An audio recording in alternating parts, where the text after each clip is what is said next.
Bismillahirrahmanirrahim. Assalamualaikum warahmatullahi wabarakatuh. Alhamdulillah, wassalatu wassalamu ala rasulillah wa ala alihi wa sahbihi wa mawalah. Ashhadu an la ilaha illallah wahdahu la syarika lah. Wa ashhadu anna muhammadan abduhu wa rasuluhu alladhi la nabiyya wa la rasula ba'd. Faqad qala ta'ala fil Qur'anil Karim wa huwa asdaqul qailin. A'udzu billahi minasyaitonir rajim. Bismillahirrahmanirrahim. Ya ayyuhalladzina amanu taqullaha haqqa tuqatih wa la tamutunna illa wa antum muslimun. Wa qala aidan ma asaba min musibatin illa bi iznillahi wa may yu'min billahi yahdi qalbah. Wa qala Nabi sallallahu alaihi wasallam, innallaha la yaqbidul ilma intiza'an yantaji'uhu minal ibad walakin yaqbidul ilma biqabdil ulama hatta idza lam yubqi aliman ittakhadhan nasu ru'usan juhala fasu'ilu fa'aftau bighairi ilmin fadallu wa abdallu. Sadaqallahul azim wa sadaqa rasul nabiyul karim. Alhamdulillah, kita bersyukur kepada Allah Subhanahu wa taala. Pada hari Rabu di subuh hari yang mulia ini, Allah Subhanahu wa taala melimpahkan kepada kita nikmat dan karunia yang begitu luar biasa. Yang nikmat tersebut kita harus rawat dalam bentuk syukur kita kepada Allah Subhanahu wa taala.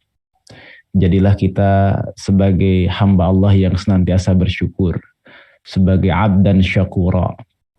Dan itu adalah tingkatan tertinggi bagi seorang muslim ketika dia beribadah kepada Allah Subhanahu wa taala sebagai bentuk syukurnya kepada Allah taala.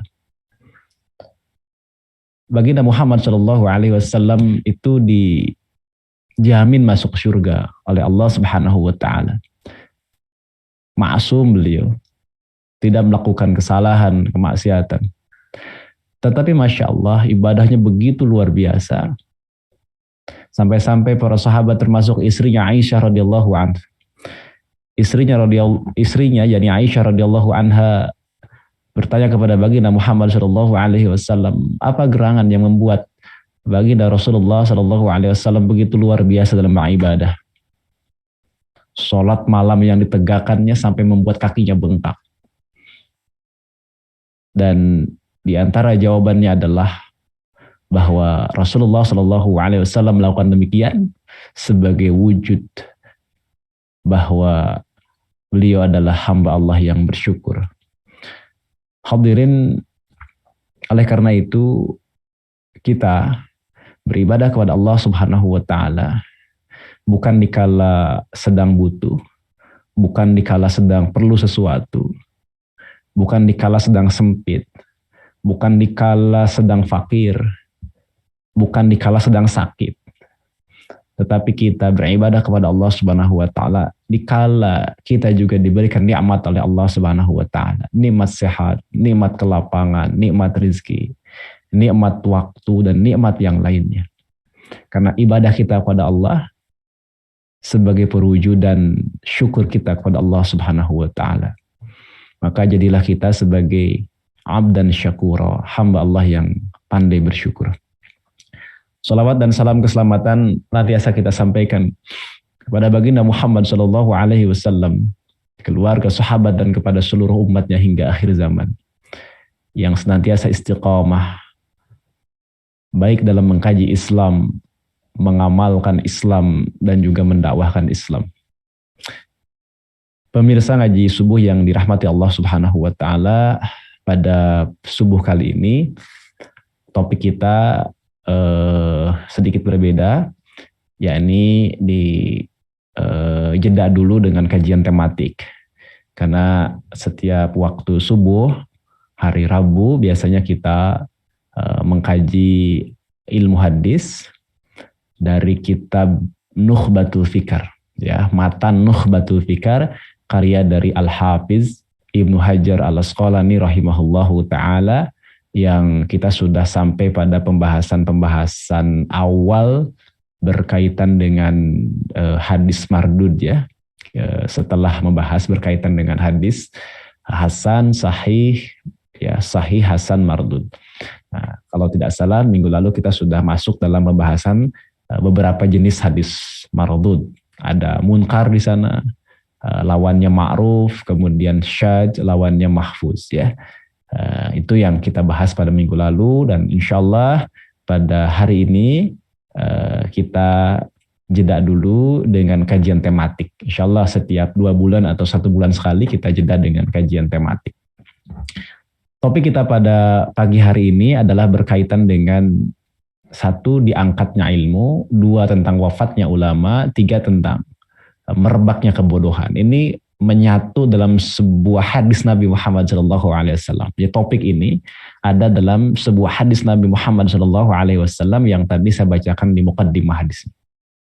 Ya, kita akan mengkaji hadis ini dari berbagai aspeknya, dari berbagai sisinya, lalu kemudian kita coba mengambil hikmah, mengambil faidah dari hadis tersebut untuk kita, untuk kehidupan kita, pesan penting untuk kita semua.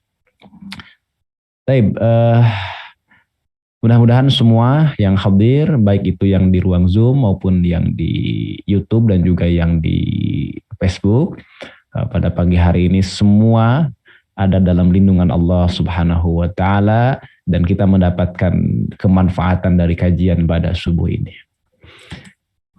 Baik, kita akan lihat seperti apa hadisnya.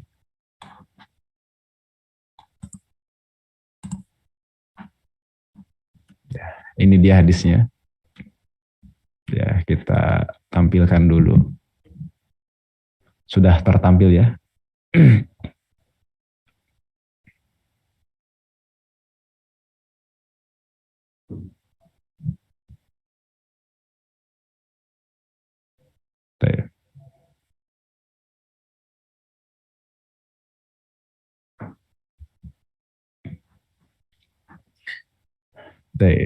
Nah, hadis tentang wafatnya ulama.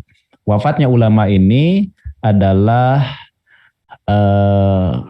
sebagai bentuk diangkatnya ilmu, dan konsekuensinya adalah merebaknya kebodohan. Ini dia hadisnya. Tadi di muqaddimah sudah saya bacakan.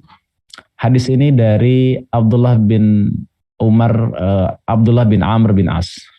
An Abdullah bin Amr bin al-As qala sami'tu Rasulullah sallallahu alaihi wasallam yaqulu innallaha la yaqbidul ilma intiza'an yantazi'uhu minal ibad walakin yaqbidul ilma biqabdil ulama hatta idza lam yubqi 'aliman ittakhadhan nasu ru'usan juhala fasu'ilu fa'aftau bighairi ilmin fadallu wa adallu. Dari Abdullah bin Amr bin As, ia berkata, aku mendengar Rasulullah sallallahu alaihi wasallam bersabda, sesungguhnya Allah Ta'ala tidak mengangkat ilmu dengan sekali cabutan dari hambanya, dari hamba-hambanya. Akan tetapi Allah Ta'ala mengangkat ilmu dengan mewafatkan para ulama. Jadi ilmu tidak diangkat dengan sekali cabutan hilang. Ya, yakni dengan diangkatnya ilmu dari para ulama. Dari muka bumi ini, tapi dengan mewafatkan para ulama. Gitu ya maksudnya. Jadi Allah tidak mengangkat ilmu dengan sekali cabutan. Dicabutnya dari hamba-hambanya. Tetapi Allah Ta'ala mengangkat ilmu itu dengan mewafatkan ulama, biqabdil ulama. Hingga dengan wafatnya ulama tadi, tidak tersisa lagi seorang ulama pun. Dengan wafatnya tadi itu tidak tersisa lagi seorang ulama pun. Ini berarti sesuatu yang sangat luar biasa ini. Ya. Kemudian apa yang terjadi? Ittakhadhan nasu ru'usan juhala fasu'ilu fa'aftau bighairi ilmin. Kemudian manusia, masyarakat itu menjadikan orang-orang bodoh sebagai rujukan. Orang-orang bodoh sebagai rujukan. Kemudian mereka bertanya kepada orang bodoh tadi yang jadi rujukan tadi. Lalu orang bodoh tadi berfatwa. Tentu saja fatwanya adalah bil ghairi ilmin, tanpa ilmu, karena dia bodoh. Fa'aftau bil ghairi ilmin.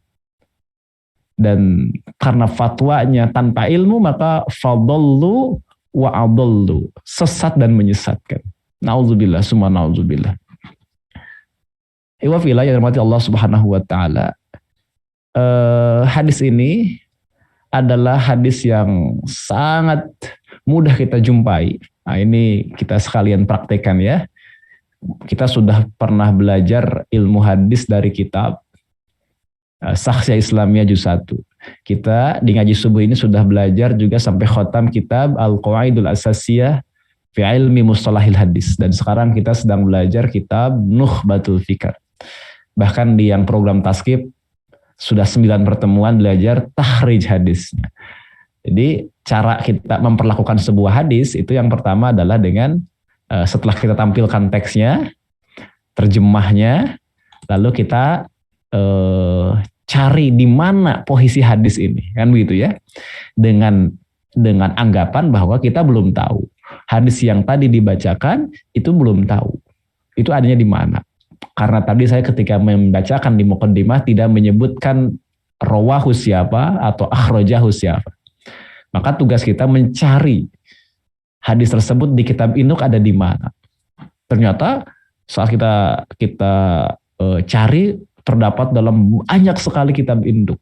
Termasuk akhrajahul Bukhari fi sahihihi, ya. Kemudian wa Muslimun fi sahihihi. Kemudian apa lagi di sini? Wa Ibnu Hibbana fi sahihi.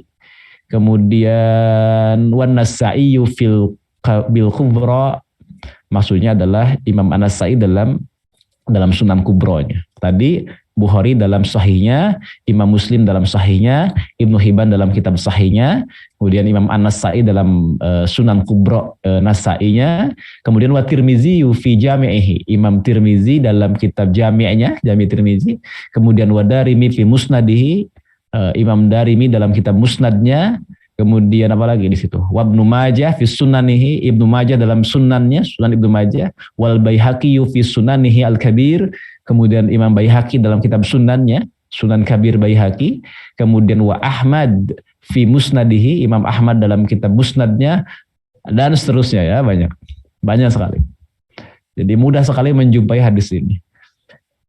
Nah, kalau kita berbicara tahrij, maka pekerjaan tahrij itu kan yang pertama adalah menelusur hadis itu ada di mana.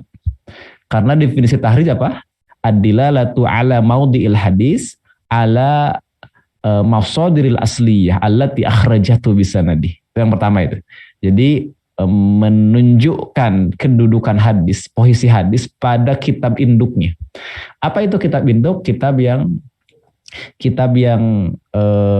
mengeluarkan hadis lengkap dengan sanadnya. Allati akhrajathu bisanadihi. Nah, inilah kita udah temukan tuh. Berarti ini udah selesai nih. Pekerjaan takhrij kita udah selesai yang pertama ini. Kemudian tadi kan dari sahabat bernama Abdullah bin Amr bin As. Kalau kita cari syawahidnya ternyata hadis tersebut juga diriwayatkan oleh sahabat yang lain, bukan hanya dari jalur Amr ya Abdullah bin Amr bin As, tapi dari Abu Hurairah misalnya, Abdullah bin Umar bin Khattab, termasuk Aisyah bintu Abi Bakrin As-Siddiq. Ya, jadi hadis ini diriwayatkan oleh 3 sahabat yang lain. Totalnya berarti 4 sahabat yang meriwayatkan hadis ini minimal. Ya, tentu masih kalau kita cari mungkin ada yang lain. Nah, kedudukannya sebenarnya nggak mesti kita cari-cari terlalu rumit. Kenapa? Karena hadis ini ada dalam Sahih Bukhari, Sahih Muslim, sudah selesai. Nah, definisi tahrij yang berikutnya kan adalah tsumma bayanu martabatihi indal hajah. Kemudian menjelaskan kedudukan hadis ketika dibutuhkan. Indal hajah. Pertanyaan dibutuhkan nggak? Nggak dibutuhkan. Kenapa? Karena as-sahul kutub ba'dal Quran udah jelas, yakni Sahih Bukhari, Sahih Muslim. Jadi hadis-hadis yang ada dalam Sahih Bukhari yang ada dalam Sahih Muslim, kita tidak usah capek-capek lagi mencari apakah kedudukannya sahih ataukah dhaif. Ya, apakah sahih ataukah dhaif. Sudah menjadi perkara yang muttafaq di kalangan para ulama, itu sahih. Ya, apa yang dikeluarkan oleh Imam Bukhari, Imam Muslim, atau bahkan keduanya, itu adalah sahih. Jadi tidak ada lagi hajat. Ya. Nah, definisi tahrij yang kedua kan, langkahnya berarti adalah summa bayani martabatihi indal hajjah. Lalu menjelaskan kedudukan hadis sesuai dengan kebutuhan. Ketika hadis tersebut ada dalam Musnad Ahmad, boleh kita punya kebutuhan untuk mencari, jangan-jangan dhaif, jangan-jangan parah dhaif, jangan begitu kan? Demikian juga kalau hadis tersebut ada dalam Sunan Ibnu Majah misalnya. Nah, ini masalahnya ada dalam Bukhari Muslim, dah selesai. Maka untuk kedudukan langsung saja hadis ini sahih karena memenuhi kriteria hadis sahih. Terlebih hadis ini terdapat dalam dua kitab sahih, yakni Sahih Al-Bukhari dan Sahih Muslim. Sudah selesai, nggak usah ada lagi ada kritik sanad, kritik matan, nggak usah. Ya, tidak usah lagi melakukan studi atas sanad dan studi atas matan, nggak usah. Udah sahih. Tinggal syarahnya saja. Nah, itu contohnya ya. Tapi kalaupun mau kita tampilkan sebagai bentuk latihan sih nggak apa-apa. Kita tampilkan misalnya kritik sanadnya adalah mutasil, ya. Kemudian apa tadi? Kualitas rawinya thiqah, ya. Kemudian hadis ini memiliki syawahid dan mutabi, ya. Kita bisa telusur madar sanad hadis ini konsentrasi atau bermuara pada Hisham bin Urwah dan ayahnya gitu. Ya, untuk latihan nggak apa-apa, melakukan studi sanad. Padahal nggak perlu sebenarnya, karena ini udah ada dalam kitab sahih. Kemudian kita bisa tampilkan seperti ini jalur-jalurnya, begitu banyak ya percabangan jalurnya ke bawah, karena memang hadis ini dari setelah eranya sahabat itu diriwayatkan, ya, setelah tobaqotnya sahabat itu diriwayatkan oleh banyak sekali para rawi di era tabi'in, tabi'ut tabi'in, dan setelah tabi'ut tabi'in. Kemudian dari si matannya kita bisa kaji hadis ini matannya selaras dengan Al-Quran, selaras dengan hadis sahih yang lain, lafaznya menunjukkan keagungan, pemilik kalamnya yakni Sayyidina Muhammad SAW, berdasarkan data tahrijnya matan-matan hadis tersebut tidak saling bertentangan, jadi bukan hadis mukhtalif. Ada lafaz-lafaz yang sedikit berbeda, itu tidak menunjukkan saling bertentangan, itu hanya menunjukkan riwayat bil ma'na saja. Nah itu kita lewat saja, langsunglah kita membahas tentang syarah. Nah, begitu ya, jadi begitulah kita sebagai pengkaji hadis memperlakukan sebuah hadis itu kita menyoroti dari berbagai aspeknya. Baik sahabat-sahabat yang dirahmati Allah Subhanahu wa taala, yang senantiasa mengharapkan ridha dan magfirah dari Allah Subhanahu wa taala. Hadis ini dijelaskan oleh para ulama, termasuk oleh Imam An-Nawawi rahimahullahu taala, bahwasanya hadis ini menjelaskan maksud diangkatnya ilmu yaitu sebagaimana pada hadis-hadis sebelumnya secara mutlak. Bukanlah menghapuskan dari dada-dada para penghafalnya. Akan tetapi maknanya adalah wafatnya para pemilik ilmu tersebut. Jadi kata beliau, ya laisa huwa mahwakum min suduri huffazihi. Maksudnya bukan dihapusnya ilmu itu dari sudur para huffaz. Bukan dihapusnya ilmu dari dada-dada para huffaz. Siapa itu para huffaz? Orang-orang yang disebut dengan huffaz itu perlu kita tekankan lagi, berkali-kali sering saya sampaikan, para huffaz, jamak dari hafiz, itu adalah level kealiman, keulamaan yang jauh di atas muhadis. Memang ada yang mengatakan setara dengan muhadis, tapi sebagian besar para ulama justru membedakan tetap ya antara ahli hadis dengan huffaz. Kalau seorang hafiz itu tingkatannya di atasnya. Siapa itu dia seorang hafiz? Satu, dia menguasai ilmu hadis riwayatan wa dirayatan, riwayah dirayahnya. Yang kedua, dia menguasai berkaitan dengan aspek matannya. Yang ketiga, dia juga menguasai aspek sanadnya, kajian sanadnya, ilmu rijalnya, ahwalur ruwahnya, kondisi para rawinya, jarah wa ta'dilnya, tobakotnya, ya. Nah, itu huffaz namanya. Dan dia punya hafalan punya hafalan, kalau dalam standar yang lama itu para ulama menstandarkan 100.000 hadis, matnan wa sanadan, matan dan sanad, itu hufaz. Jadi keilmuannya sangat luar biasa. Ya. Maka dia digelari al-hafiz kan. Zaman dulu. Kalau zaman sekarang yang disebut al-hafiz biasanya dinisbatkan pada Al-Quran. Kalau zaman dulu tidak. Ya. Kenapa? Karena Al-Quran itu sudah menjadi prasyarat mutlak. Begitu dia memasuki usia balik itu sudah hafal Quran. Gitu. Jadi tidak ada yang istimewa dengan hafal Quran. Makanya hafiz itu pada zaman dulu dinisbatkan kepada orang yang menguasai ilmu agama yang sangat dalam, dan salah satu indikatornya adalah penguasaan dia kepada diroyah, riwayah hadis, matan dan sanad hadis, termasuk kondisi para rawinya, jarh wa ta'dilnya, tobakot-tobakotnya dan seterusnya, hafal dia. Nah, itu para hufaz. Jadi ketika dikatakan bukan dihapusnya ilmu min suduri huffazihi, memang dihapusnya ilmu dari para hufaz. Hadirin semua bisa membaca kitab Tazkiratul Huffaz. Ya, itu luar biasa. Deretan para hufaz sepanjang sejarah keemasan Islam pada zaman dulu. Ya, terutama di era sahabat, tabi'in, tabi'ut tabi'in, dan era setelahnya itu deretan para hufaz yang sangat luar biasa. Ya.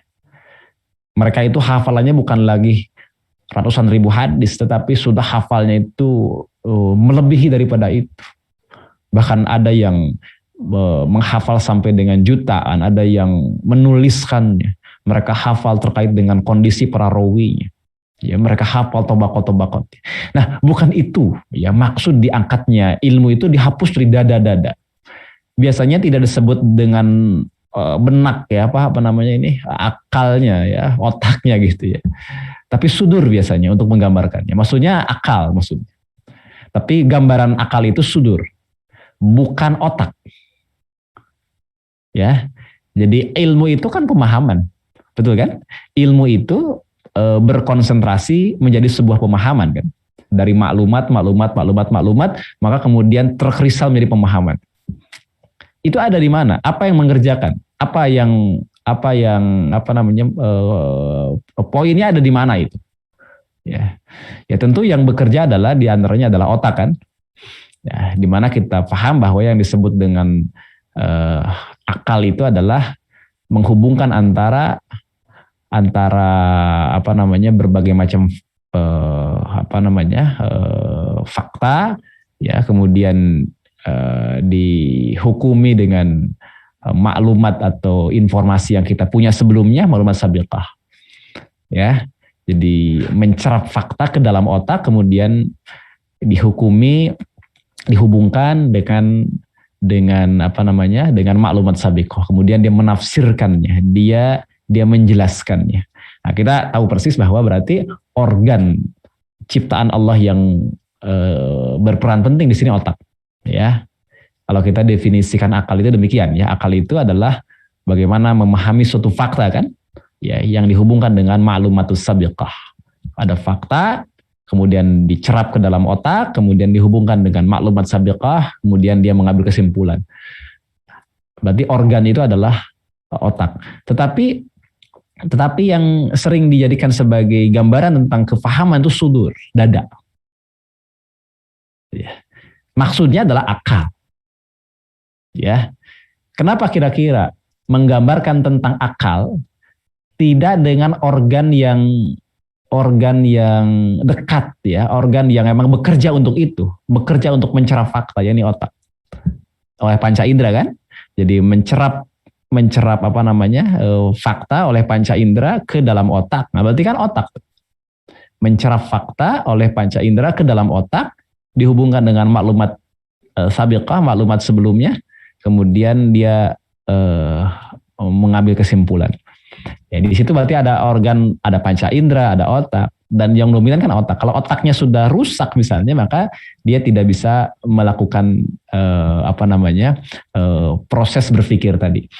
Tapi kenapa dada biasanya? Dada itu di sini. Dada itu tentang ketenangan. Ya, dada itu adalah simbol ketenangan. Ya, ketenangan dari seseorang. Jadi ketika dikatakan bahwa dada itu adalah simbol dari ketenangan. Makanya seorang yang dobit dalam ilmu hadis itu ada dobtu kitabin, ada dobtu sodrin ya. Ada dobet secara tulisan, ada dobet secara sodrin, hafalan, intelektualitas. Kalau organnya berarti otak ya gitu, organnya yang paling dekat karena yang bekerja dalam proses berpikir adalah itu. Tetapi biasanya dengan menggunakan dada. Ya. Jadi para ulama menyebutkan bahwa kenapa yang mewakili itu adalah dada. Bukan organ yang lain. Karena ilmu itu harus berakhir dengan ketenangan. Ya. Jadi ilmu itu harus melahirkan al-waqar, ketenangan. Bukan kegelisahan, bukan sesuatu yang membuat dia justru menjadi resah dengan apa yang dia pahami. Tapi harus membuat ketenangan dalam dirinya. Ada ketenangan, ada keyakinan, ya.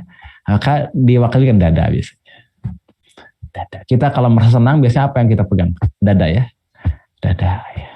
Merasa lega, plong, apa yang kita pegang? Dada. Begitu ya. Padahal sebenarnya adalah kalau kita bicara ilmu itu ya akal. Gitu. Artinya di sini fi suduri huffazihi itu adalah atau min suduri huffazihi maksudnya adalah dari akal ya, pemahamannya para huffaz. Diwakili dengan dada di sini. Baik. Kemudian dikatakan di sini walakin ma'nahu annahu yamutu hamalatahu. Yani tetapi katanya maknanya adalah annahu yamutu hamalatuhu, yakni dengan wafatnya pemilik ilmu, yakni pengemban ilmu, yakni para ulama. Ya, yang dimaksud dengan hilangnya ilmu itu bukan dihapuskannya ilmu dari dada-dada para huffaz, para penghafalnya, para huffaz, orang-orang yang berilmu, para ulama yang sangat luar biasa huffaz itu. Tetapi maknanya adalah wafatnya para pemilik ilmu tersebut.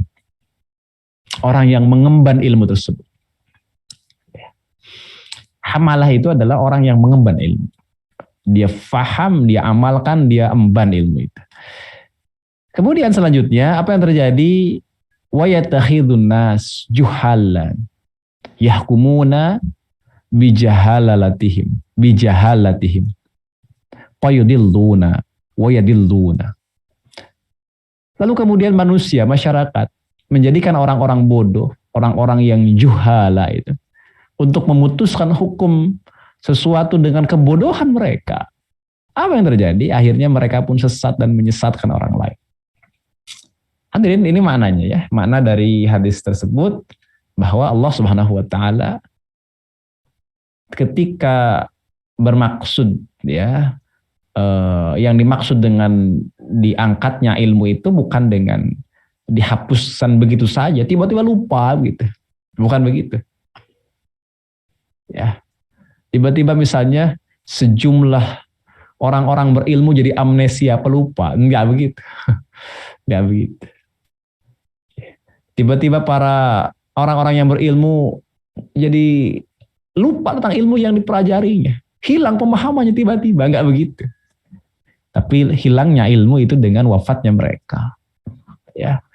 Dan hadirin ketahuilah, wafatnya mereka, para ulama itu akan menimbulkan sesuatu yang sangat mengerikan. Apa? Merebaknya kebodohan.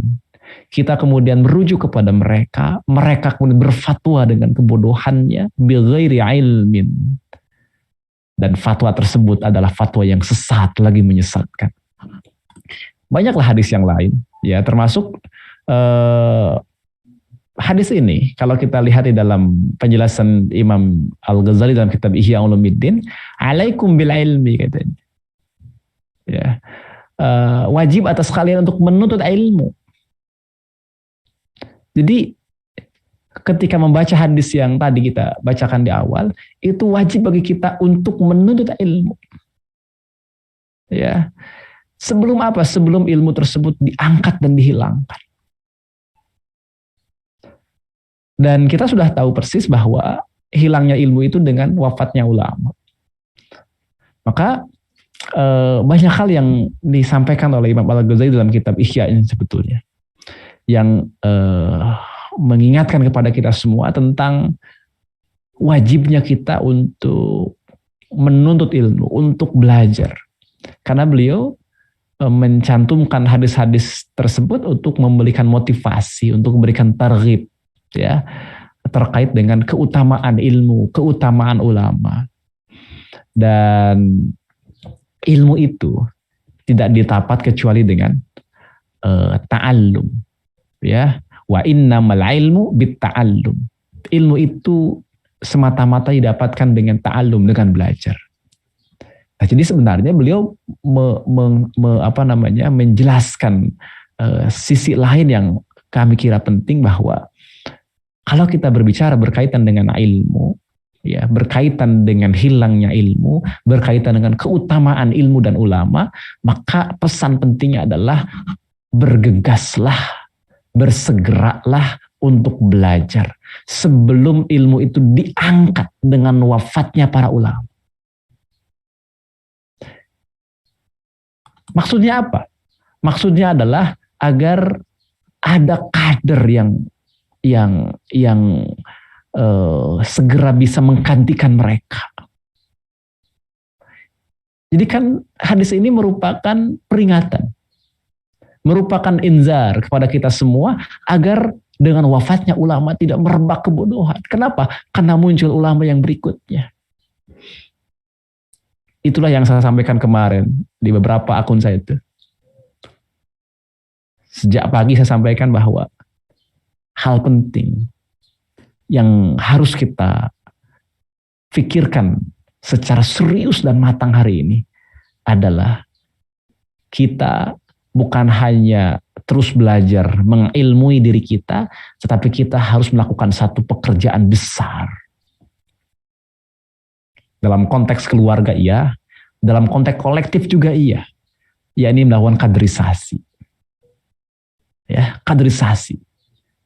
Saya mendapatkan informasi bahwa sepanjang pandemi ini, menurut data yang tertulis, yang tercatat, yang terdata, itu 541 ulama wafat.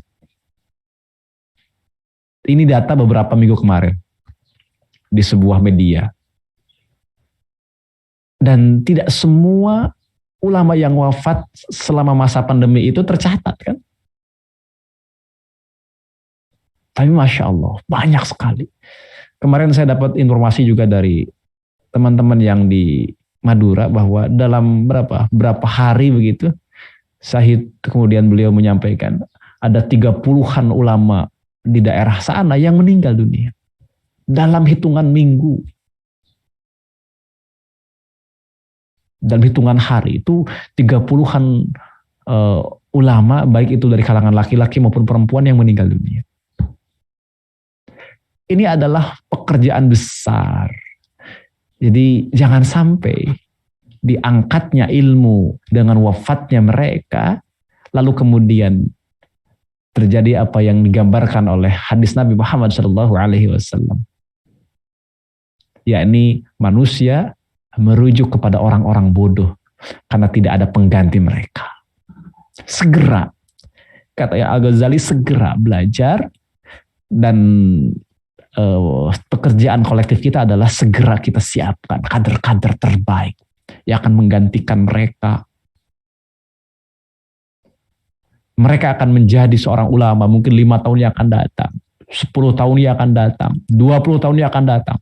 Tapi pekerjaan ini harus kita siapkan. Jangan sampai gambaran-gambaran semacam ini itu nampak dan kita tidak memiliki rujukan sama sekali. Di mana Rasulullah SAW bersabda, min asyratis sa'ah, ayurfa'al ilmu wa yasbutal jahl. Di antara tanda-tanda kiamat adalah hilangnya ilmu dan tersebarnya kebodohan. Kemudian juga inna baina yaday sa'ah ayyaman yanzilu fihal jahlu wa yurfa'u fihal ilmu. Sungguh menjelang datangnya hari kiamat akan ada berapa hari di mana kebodohan turun dan ilmu dihilangkan.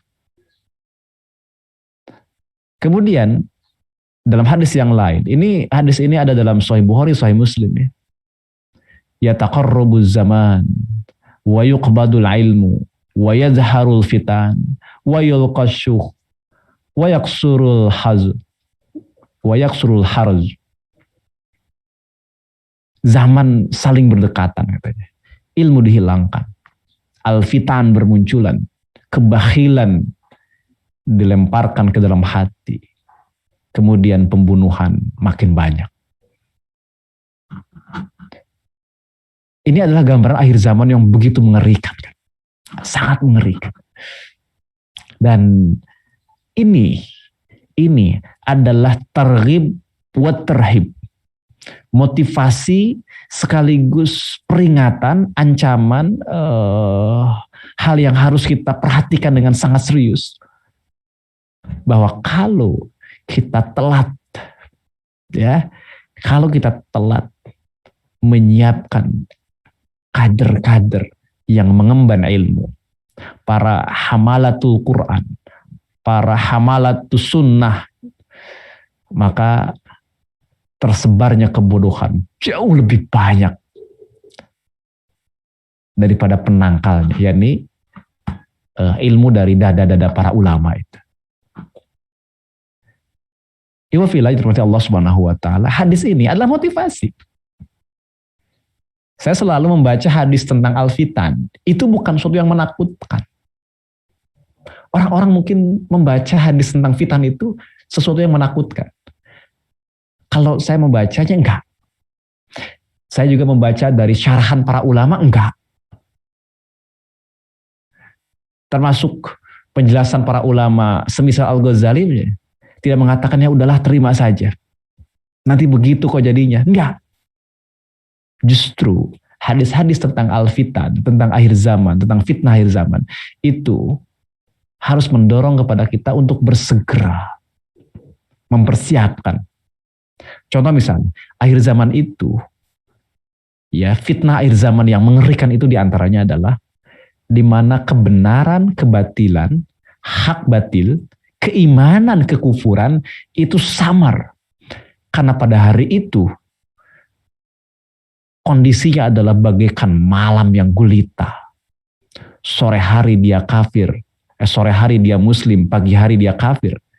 Pagi hari dia bisa masih beriman, sore hari dia udah menjadi kafir. Itu adalah fitnah yang sangat mengerikan. Kaqita'il lail, seperti potongan malam yang gulita. Hadis itu apa? Motivasi itu hadir. Motivasi. Motivasi apa? Motivasi agar kita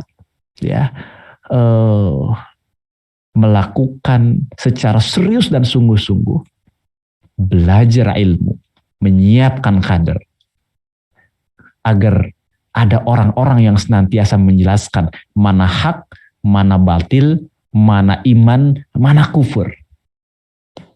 Kalau tidak, begitu. Kalau telat kita menyiapkan itu, maka manusia tidak lagi tahu mana iman, mana kufur.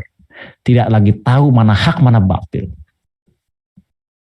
Tidak tahu mana kebenaran, mana kesalahan.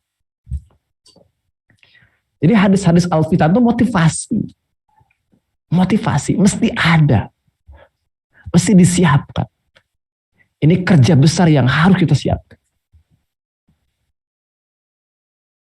Sampai Allah betul-betul wafatkan semua orang-orang beriman. Udah selesai. Ya kan?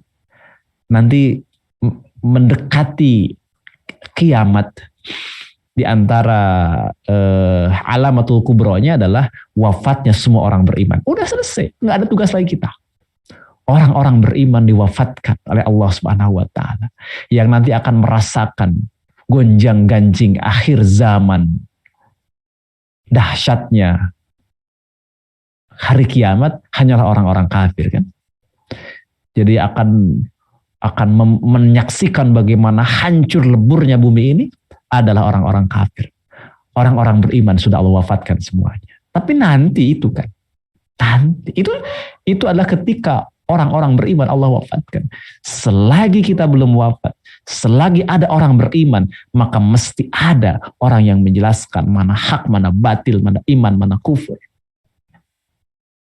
Jangan kalah kita dengan tersebarnya kebodohan, lalu lenyapnya kebenaran, lenyapnya ilmu. Padahal orang-orang mukmin masih ada berdosa itu.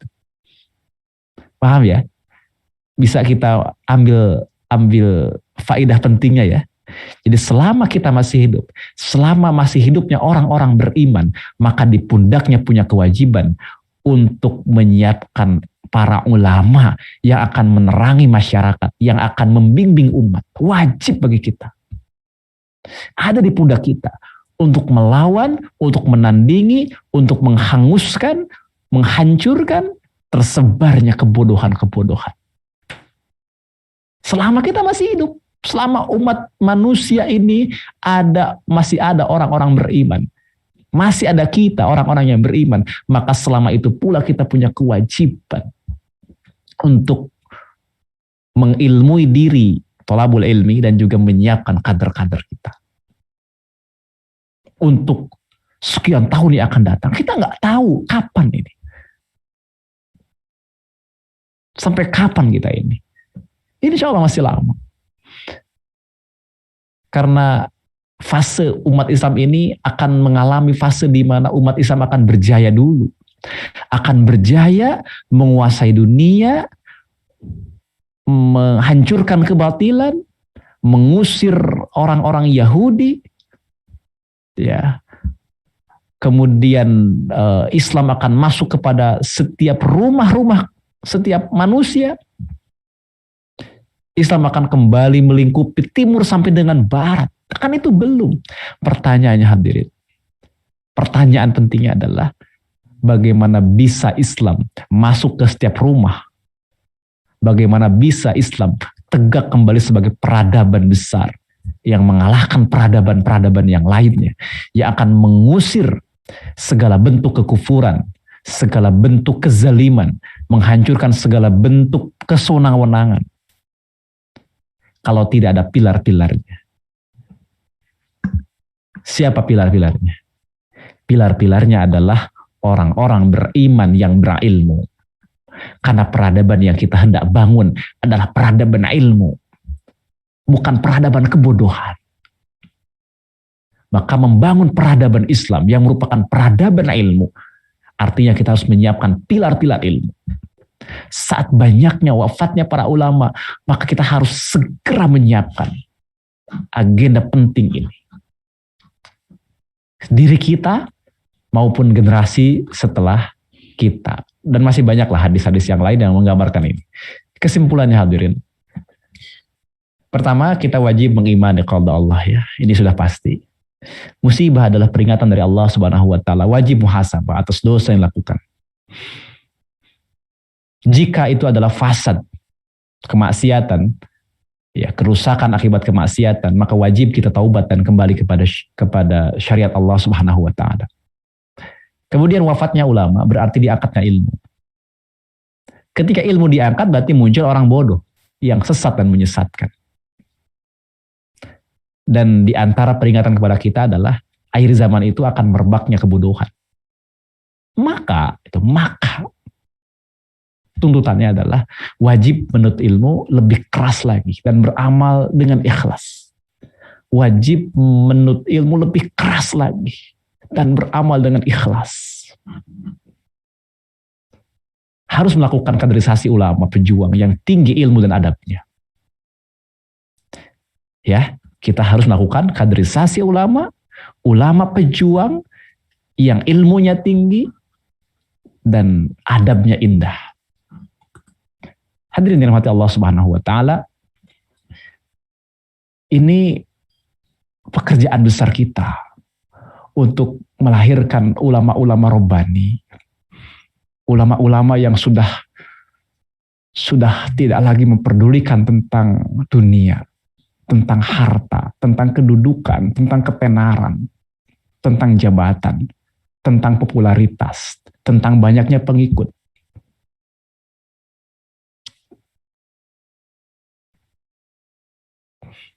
Ulama-ulama yang masih mementingkan ketenaran, popularitas, banyaknya pengikut, jabatan,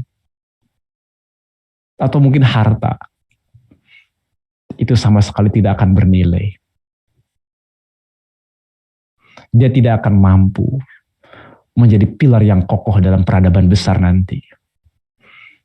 Ulama-ulama yang harus kita siapkan, harus kita kader, adalah ulama-ulama yang tinggi ilmunya, adabnya indah, ikhlas dalam beramal, dan dia tidak lagi mementingkan perkara-perkara tadi yang bersifat dunia. Tidak mementingkan perkara-perkara yang merupakan hal-hal yang remeh-temeh dalam dunia ini. Enggak. Dan hadirin, banyak sekali ulama yang demikian ya. Baik yang sekarang masih hidup maupun mungkin kita terlambat untuk belajar kepadanya karena sudah tiada. Saya banyak mengenal ulama-ulama yang hidup dalam kesunyian sana. Siang harinya dia lakukan untuk berdakwah, belajar, mengajar. Malam harinya dia bersimpuh di hadapan Allah Subhanahu wa taala. Bermunajat kepada Allah Subhanahu wa taala, menghidupkan malamnya dengan berkholwat dengan Allah Subhanahu wa taala.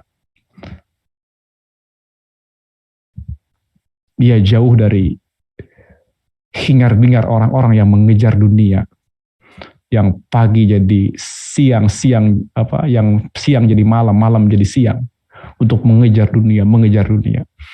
Enggak. Banyak mereka yang meninggalkan itu. Sebelum terlambat, temui mereka, belajar dari mereka. Karena kadang-kadang kita menyesal karena mereka sudah tiada, kan? Kita tahu harum namanya, kita tahu kedalaman ilmunya, kita tahu kehebatannya, namun sudah terlambat, sudah nggak ada. Ada beberapa guru kami yang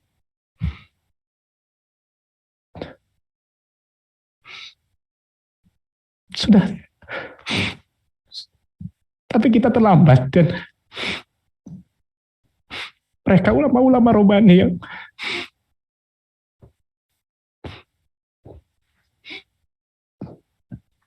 yang jauh dari dunia. Mereka ikhlas, dia beramal, dia ilmunya sangat tinggi, dia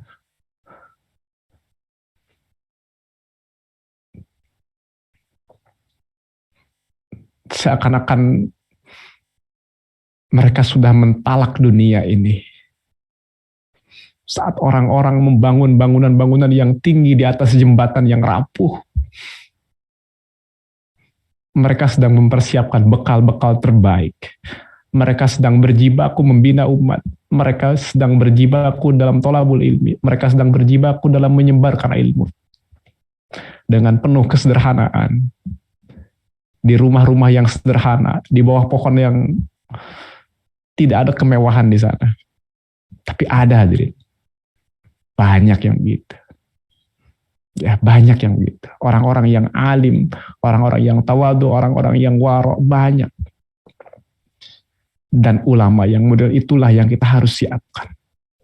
Bukan ulama yang datang di pintu-pintu penguasa, menjilat mereka.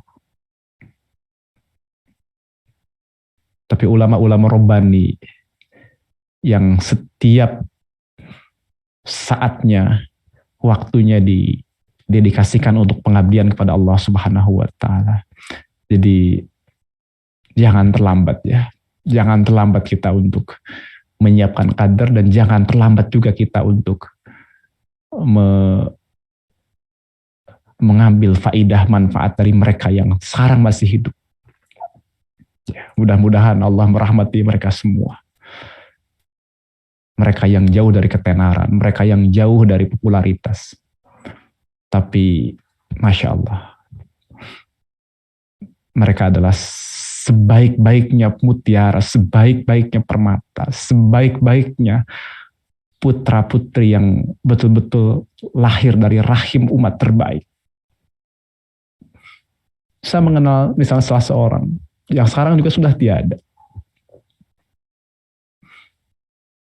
Dia ditawari dengan berbagai macam tawaran untuk mengajar, untuk mendapatkan fasilitas, gaji, segala macam, gak mau.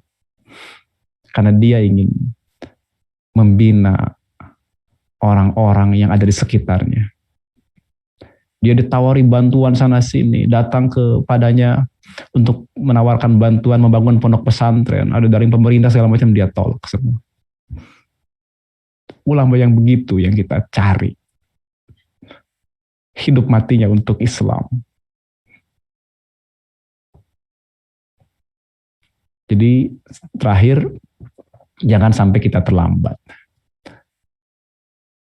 Terlambat untuk mengambil ilmu, terlambat untuk mulazamah dengan mereka, terlambat untuk talaki dengan mereka, terlambat untuk khidmat kepada mereka. Penyesalan terbesar bagi kita adalah saat kita tahu ada sosok-sosok yang sangat luar biasa, itu setelah ketiadaannya. Kita terlambat mengambil faidah dari mereka. Dan itu tidak akan pernah kembali misalnya itu. Maka kita harus bayar dengan melakukan kesungguhan dalam menyiapkan ulama-ulama pengganti. Yang masih ada, khidmatlah kepada mereka ya. Cari mereka, khidmat kepada mereka. Mudah-mudahan Allah Ta'ala memberikan kepada kita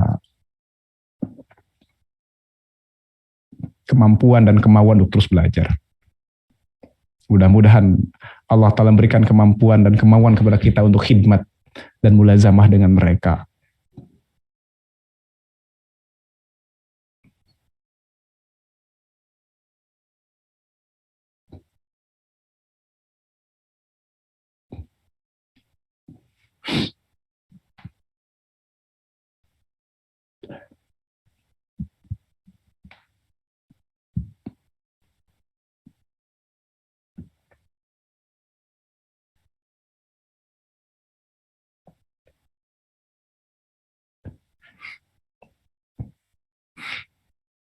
Dan ilmu itu tidak akan pernah bersatu dengan kemegahan diri.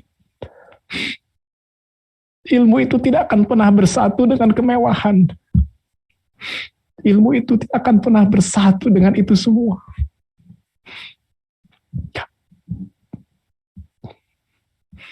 Itulah mengapa Al-Quran mencela orang yang bermegah-megahan.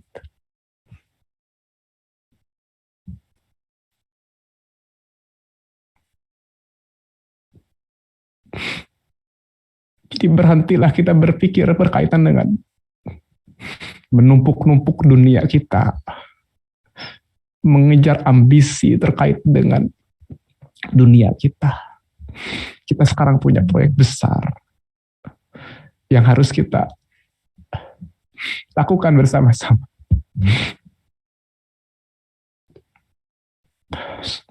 Baik, paling itu ya. Assalamualaikum warahmatullahi wabarakatuh.